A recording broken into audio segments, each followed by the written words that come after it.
The wine glass didn't shatter when I heard it. My hand stayed steady, gripping the stem while Logan's voice carried through the half-open door of his mother's study. "She's perfect for this, Mom.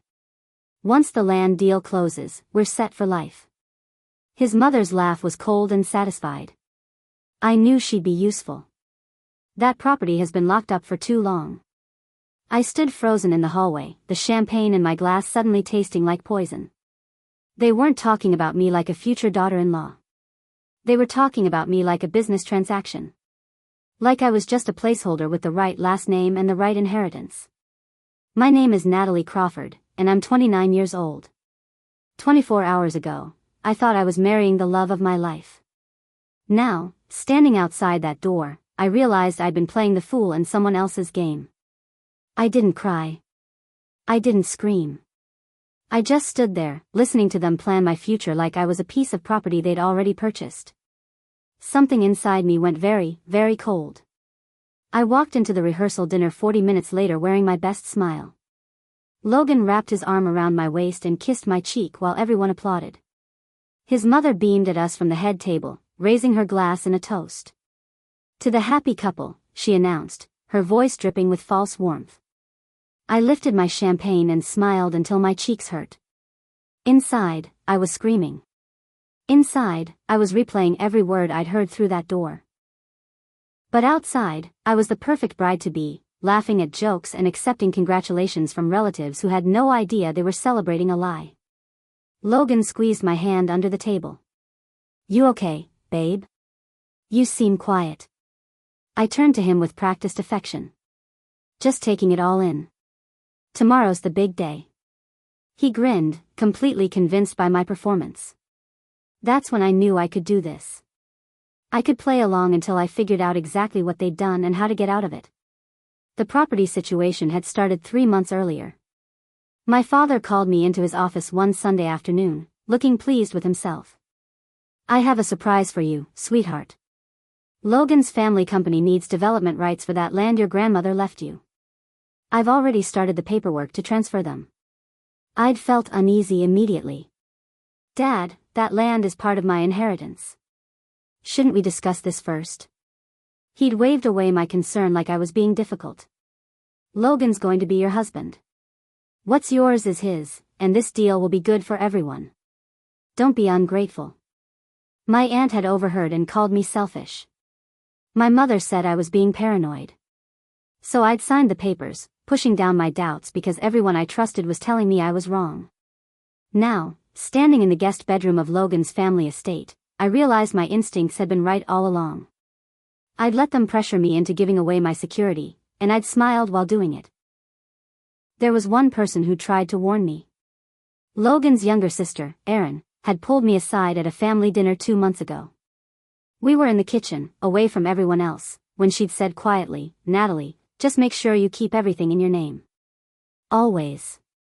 I'd laughed it off, thinking she was being overly cautious. "Logan and I trust each other." She'd looked at me with something like pity. "I'm sure you do. Just remember what I said." I hadn't understood then. Now, lying awake at 2 in the morning, her words played in my head like a warning I'd been too naive to hear. Erin had known something. She'd tried to tell me without directly betraying her family. I grabbed my phone and sent her a text. "Are you awake? I need to talk." 3 dots appeared immediately. "Meet me at the garden gazebo in 10 minutes. Come alone." My hands shook as I pulled on jeans and a sweater. Finally, someone was going to tell me the truth.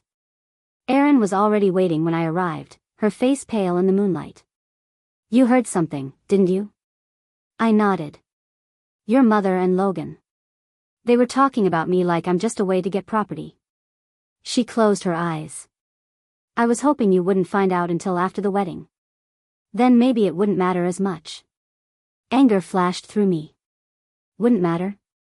Erin, what exactly is going on?" She took a deep breath. "Logan bragged to his business partners about marrying into your land. He told them it was the perfect solution to his company's expansion problems. He needed investors to take him seriously, and marrying you gave him credibility and assets." The betrayal hit me again, fresh and sharp. How long have you known? Since he proposed. I told him it was wrong, but he said I didn't understand business. Mom backed him up, said it was smart strategy. I felt sick. Does he even love me? Aaron's silence was answer enough. I couldn't go back to sleep after talking to Aaron. Instead, I sat in the guest room with my laptop, pulling up every financial document I could access. My personal bank accounts showed something I'd missed before. Small transfers had been moving from my trust fund to a joint investment account Logan had opened. I'd signed the paperwork 6 months ago when he'd said it was for our future together. We should start building wealth as a team, he'd said, making it sound romantic. I'd been so in love, so trusting, that I'd never checked where that money was actually going. Now, tracking the transfers, I saw the truth. The money was being funneled into his company's operating account. He'd been using my inheritance to keep his business afloat while telling me we were investing in our future together. The amount wasn't huge yet, maybe $30,000, but it was mine. Money my grandmother had left specifically for me. And he'd taken it without asking, counting on me never to notice or care. Logan's mother, Patricia, had never actually liked me. I'd always known that on some level, but I'd convinced myself it was normal mother-in-law nervousness. Now I saw it differently. At family dinners, she'd introduce me to her friends with subtle digs. This is Natalie, Logan's fiancée. Such a sweet girl, even if she's not quite from our usual circles. She'd comment on my clothes, my job, my family's business. Retail management is so quaint. Not quite the corporate world we're used to, but diversity is important. I'd smiled through it all, trying to win her approval. But she'd never wanted a daughter-in-law. She'd wanted access to my family's assets. The property my grandmother had left me wasn't just land. It was prime development space in a growing area, worth millions if developed correctly. Patricia had probably been planning this since the day Logan brought me home. I was never going to be good enough for her because I was never meant to be family. I was meant to be used. The evidence I found the next morning made everything worse. I was looking for my phone charger in Logan's car when I found his iPad tucked under the passenger seat. He'd left it unlocked, and his messages were still open. I shouldn't have looked. But I did. The messages to Vanessa, his ex-girlfriend, went back months. Miss you, and this doesn't change how I feel, and the wedding is just business, you know that. The most recent was from 2 weeks ago. Don't worry. This wedding doesn't change anything between us. Once the deal closes and things settle down, we can figure out our situation. I took screenshots of everything, my hands shaking so badly I almost dropped the iPad twice. Logan had been cheating on me while planning our wedding. While talking about our future. While taking my money and my property and my trust. And Vanessa knew. She knew he was marrying me for business and didn't care. I found Erin again that afternoon. She was arranging flowers in the main hall, and her face fell when she saw my expression. What happened?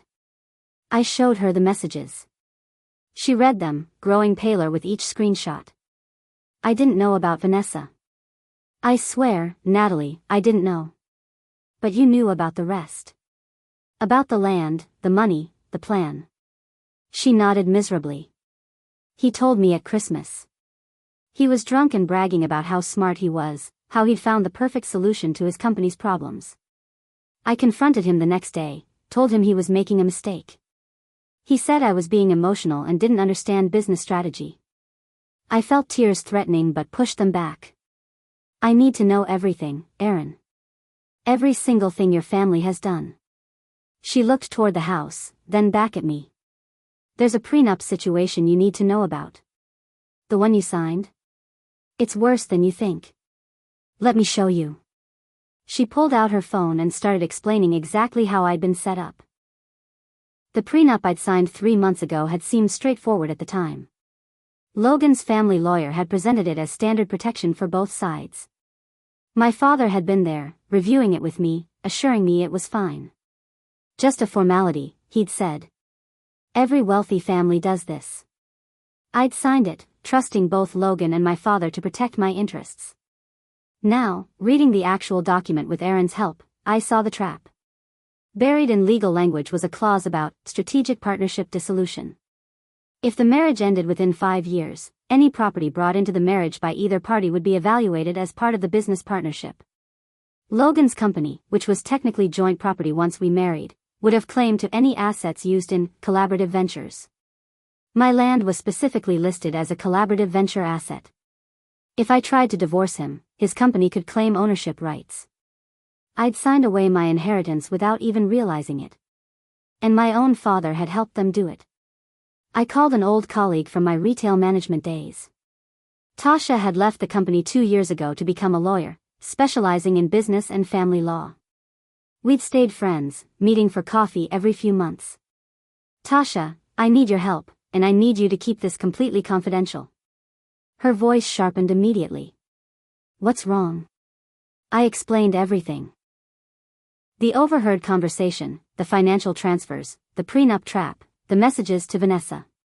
She listened without interrupting, and when I finished, she was silent for a long moment. Natalie, this is worse than you think. If you marry him tomorrow, that prenup activates fully. The land transfers finalize.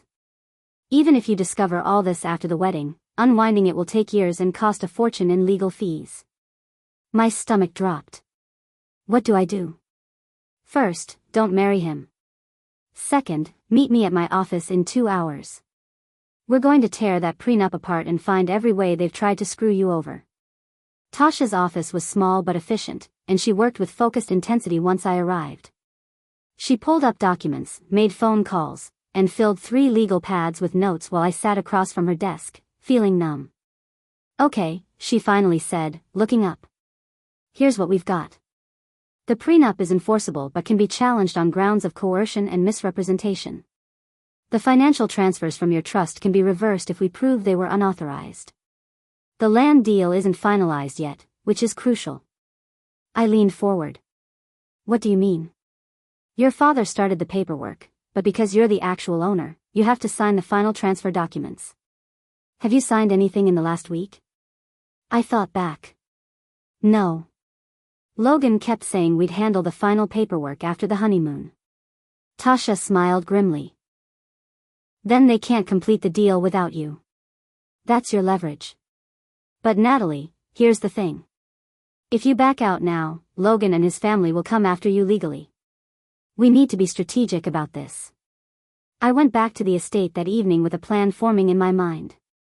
Logan was in his element, playing the excited groom, showing off our wedding venue to late arriving guests. He pulled me close for photos, whispering, "Tomorrow, Mrs. Hayes." Can you believe it? I smiled and played along, even though touching him now made my skin crawl. Every kiss, every affectionate gesture, every loving word was a performance. But I'd learned from the best. If Logan could pretend to love me while planning to use me, I could pretend to be the perfect bride while planning my escape. The key was timing. Tasha had been clear about that. You need evidence, witnesses, and documentation, she'd said. And you need to control the narrative.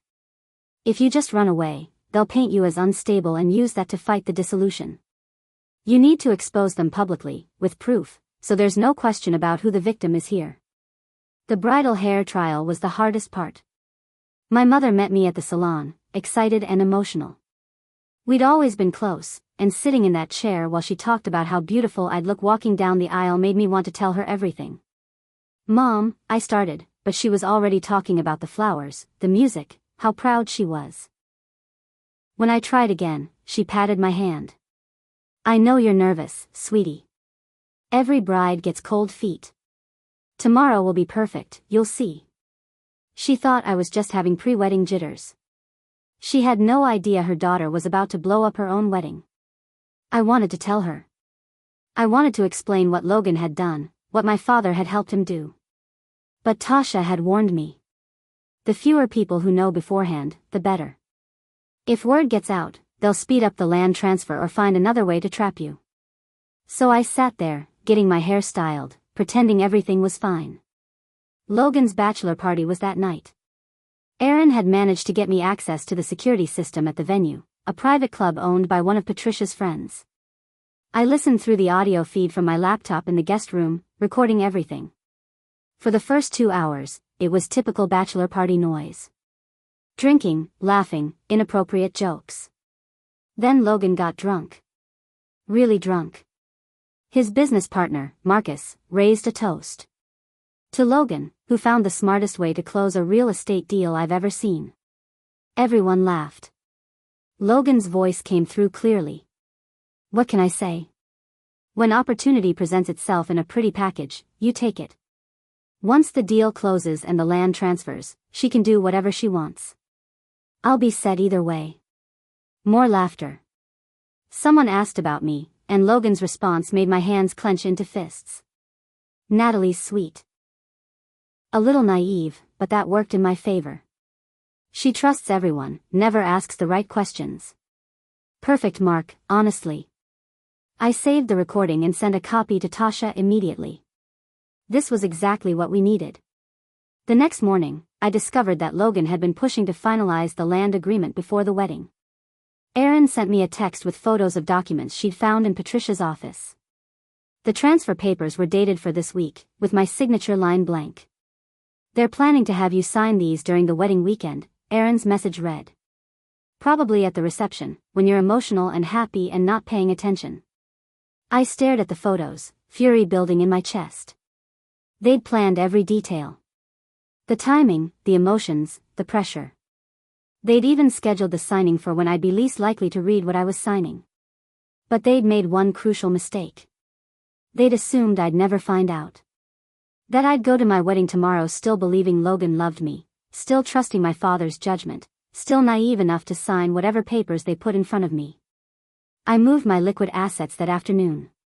Every account I had individual control over, I transferred to a new protected trust Tasha had helped me establish. Logan had no idea. Neither did my father. By evening, over $200,000 was safely beyond their reach. The wedding rehearsal was torture. I stood at the altar while the wedding coordinator walked us through our positions. Logan held my hands, smiling like he didn't have a care in the world. Tomorrow, he whispered, you're going to be the most beautiful bride anyone's ever seen. I smiled back. I can't wait. Lie. I couldn't wait for this to be over. When the coordinator asked us to practice the kiss, Logan pulled me close and kissed me in front of everyone. Cameras flashed. His mother applauded. My parents looked emotional. And I felt absolutely nothing except disgust. This man had never loved me. He'd selected me like a business investment, courted me with strategy instead of emotion, and was marrying me to steal my inheritance. The kiss ended, and I stepped back, still smiling, still playing my part. Because tomorrow, in front of all these people, I was going to end this charade in a way none of them would ever forget. That night, I found something that changed everything. The wedding planner had left a folder in the wrong room, and I discovered it while looking for my phone charger. Inside were backup copies of the weekend's contracts and agreements. Buried in the middle was a document I'd never seen before, Strategic Partnership Dissolution Agreement. I read it 3 times before the full implications sank in. The document outlined exactly what would happen if I called off the wedding. Logan's company would claim investment losses from the canceled land deal. They'd calculated damages at over $500,000, claiming they'd already spent money on development plans and investor presentations based on my property. If I walked away now, they'd sue me for the full amount. They'd built a cage around me, and every bar was made of legal paperwork I'd signed without understanding. I took photos of every page and sent them to Tasha with a message, is this enforceable? Her response came fast, probably not, but fighting it would be expensive and messy. We need to be smarter. I didn't sleep that night. Instead, I wrote a letter. It took me 3 hours to get it right, but when I finished, I had exactly what I needed. The letter detailed everything I'd discovered, with dates, amounts, and specific quotes from Logan's drunken confession. I included references to the forged investment accounts, the prenup trap, and the dissolution agreement they'd planned to use against me. At the bottom, I added legal notices Tasha had prepared. Notice of asset freeze on my property. Notice of investigation into unauthorized financial transfers. Notice of prenup challenge based on coercion and misrepresentation. I sealed it in an envelope and waited until 4 in the morning, when the house was completely silent. Then I crept down to Logan's room and slipped it into the inside pocket of his tuxedo jacket, hanging ready for the morning. He'd find it when he got dressed for the wedding. By then, it would be too late for him to stop what was coming. The wedding morning was picture perfect. Sunshine streamed through the windows of the bridal suite.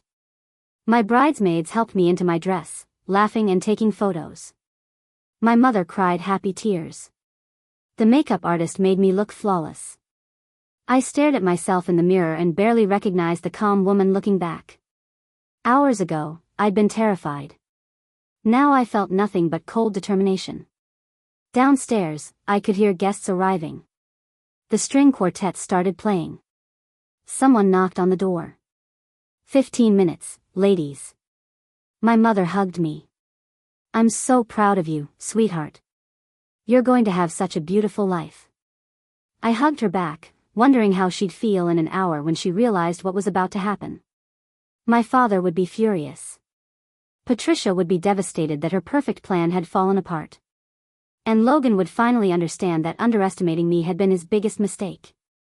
I picked up my bouquet and headed for the door. The ceremony space was beautiful. White flowers everywhere, sunlight filtering through tall windows, 200 guests watching as I walked down the aisle.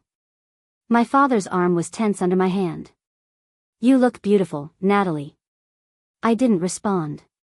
I was focused on Logan, standing at the altar in his tuxedo, looking confident and happy. He had no idea what was in his jacket pocket. No idea that Tasha was sitting in the back row with a recorder. No idea that Erin had given me copies of every incriminating document she could find. No idea that in about 10 minutes, his perfect plan was going to explode in front of everyone he'd invited to witness his triumph. I reached the altar. My father kissed my cheek and stepped back. The officiant began speaking, but I barely heard the words. I was counting down, waiting for the exact right moment. Logan took my hands, smiling like this was the happiest day of his life. The officiant said, "If anyone objects to this union, speak now or forever hold your peace." I smiled back at Logan. I object. The silence was immediate and absolute. Logan's smile froze. What? I said I object. I pulled my hands free and turned to face the guests. My microphone was already clipped to my dress, and my voice carried perfectly through the sound system. I'm sorry to interrupt this beautiful ceremony, but I need to share something with all of you. Something I discovered about why this wedding is really happening. Patricia stood up in the front row. Natalie, what are you doing? I ignored her and pulled out my phone. A few nights ago, I heard Logan and his mother discussing me. Not as a future daughter-in-law, but as a business opportunity. They needed access to my family's property, and marrying me was the easiest way to get it. I pressed play on the recording from the bachelor party.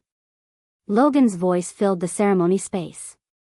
Once the deal closes and the land transfers, she can do whatever she wants. I'll be set either way. Gasps erupted throughout the room. Logan's face went pale. Natalie, let me explain. I held up my hand to stop him. I'm not finished. Did you know Logan has been transferring money from my trust fund into his company's accounts? Did you know he's been seeing his ex-girlfriend throughout our engagement? I pulled up the screenshots and handed my phone to the videographer, who projected them onto the screen behind the altar. The messages to Vanessa appeared in huge letters for everyone to read. My mother made a small wounded sound. My father stood up, his face red with anger. But it wasn't directed at Logan. It was directed at me. Natalie, this is inappropriate. We'll discuss this privately. No, Dad. You helped them set me up. You pressured me to sign over development rights. You told me the prenup was just a formality when it was actually a trap to steal my inheritance if I divorced him. I turned back to Logan. You chose the wrong person to underestimate. I've frozen all property transfers. My lawyer has filed for investigation of financial fraud. And I'm challenging the prenup on grounds of coercion. Logan tried to grab my arm. You can't do this. Security appeared from the sides of the ceremony space.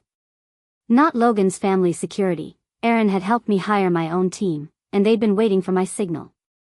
Actually, I can. And I'm done. I started walking back down the aisle. Logan tried to follow me, shouting about how I was making a mistake, how we could work this out, how I was being emotional and irrational. But security blocked him, following my instructions exactly. Behind me, the ceremony space erupted into chaos. Guests were shouting, Patricia was screaming at Aaron about betrayal, and my father was trying to push past security to reach me. I didn't look back. I walked out into the sunshine, still in my wedding dress, and climbed into the car Tasha had waiting. She grinned at me from the driver's seat. How do you feel? I thought about it. Free. Within 2 hours, Tasha filed formal complaints about the unauthorized financial transfers and began the process of unwinding the prenup. Within 3 days, Logan's investors pulled their backing after the audio recording went viral on social media.